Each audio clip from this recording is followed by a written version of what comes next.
one of the common mistakes when people hear about Ho'oponopono is they think they need to say it to what they think is the problem, which is often their spouse, their employer, the neighbor.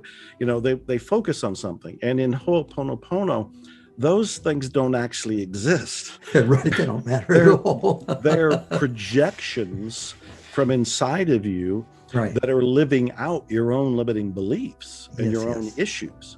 So in a way, they're a gift, but you don't go to them and say, I'm sorry, please forgive me, thank you, I love you. In fact, you mentioned the therapist. Dr. Hulen was his name.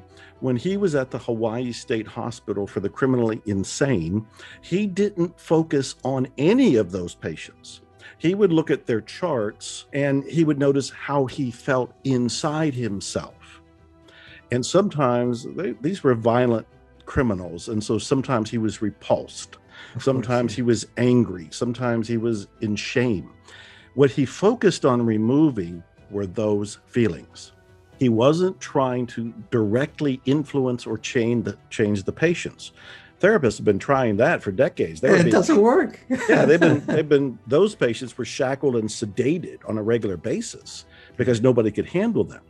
And so what Dr. Hulen was doing with Ho'oponopono was going inside himself and noticing that I'm not at peace here. I'm not at the great something or the great secret. I am disturbed, and here's what I'm disturbed about. And in not saying it's the other person, you're saying that the other person, the mirage, triggered you, but the trigger's in you. Yes. Trigger's in you. And so Ho'oponopono is about dissolving the trigger.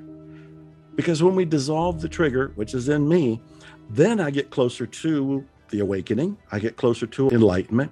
I get closer to the great secret. And also, magically, mysteriously, I don't know how to explain this at this point, they change anyway. Those mentally ill criminals started to get better. They started to be released. After 4 years, that particular ward was closed. But he didn't focus on healing them. He focused on healing him.